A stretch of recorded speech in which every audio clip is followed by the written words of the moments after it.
In this video we're going to do a quick comparison of the screens on Nokia's Lumia Windows Phone 8 devices: 520, 620, 720, 820 and 920. Most obvious thing of course is the physical screen size. Smallest is the 620, 3.8 inches, 520 at 4 inches, both of these middle two devices at 4.3 inches, and the big one of course is the 920, 4.5 inches. The 920 is the biggest in another way. It's got the higher screen resolution at 768 times 1280 pixels. That gives a pixel per inch of about 332, so it's what referred to as a retina display sometimes. All of these are about 200 to 250 depending on which one you're looking at. The 920 is unique in another way. It has something called pure motion, which is really Nokia's term for saying it's got a high refresh rate.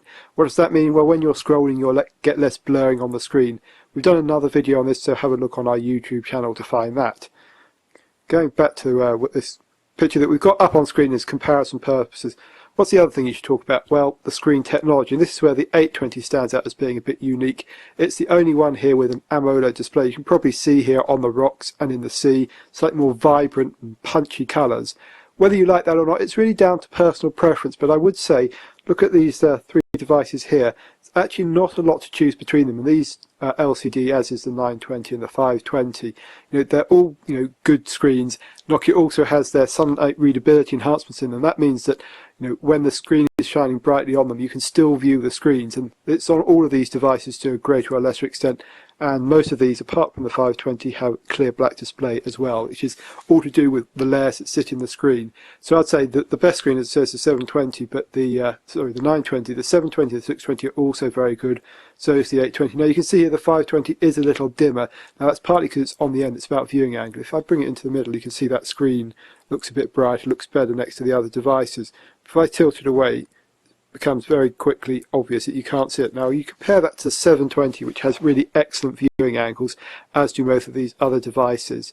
Tip that away and you can see the screen remains visible much longer, almost down to about 10 degrees. Now the 620, the 820 and 920 aren't quite as good as the 720, but they're still pretty impressive. So there's one other piece of technology I want to mention, and that's super sensitive touch. Well, what's that? Well, let's look at this on the 820. That means if you use the back of your fingernail, you can scroll the screen up and down. Now it'll also work with a pen or with gloves. Kind of the aim of it is to be able to use the touchscreen in any location, any environment. Why is that a good thing? Well, obviously it gives you more flexibility. It's on all of these devices apart from the 620, so it's maybe a strike against the 620 there. Now during this video I should probably say that all of these devices have been set on automatic brightness. What does that mean? Well, that's where they adjust themselves based on the light sensor at the top of the device. You do have the option on Windows Phone to turn off automatic adjustment and set the levels yourself. Now you can see there's low, medium, high. That will give you extra brightness, which might be useful in specific circumstances, but I think the vast majority of people are going to use the automatic feature all the time because that optimizes for battery life. Just have a look at one last screen here. You can see the home screen on all of these devices, different colors showing you what they look like. You can see similar display all across, but as I say, there is a difference between these, and I would personally rate the 920 as the best, probably followed by the 720.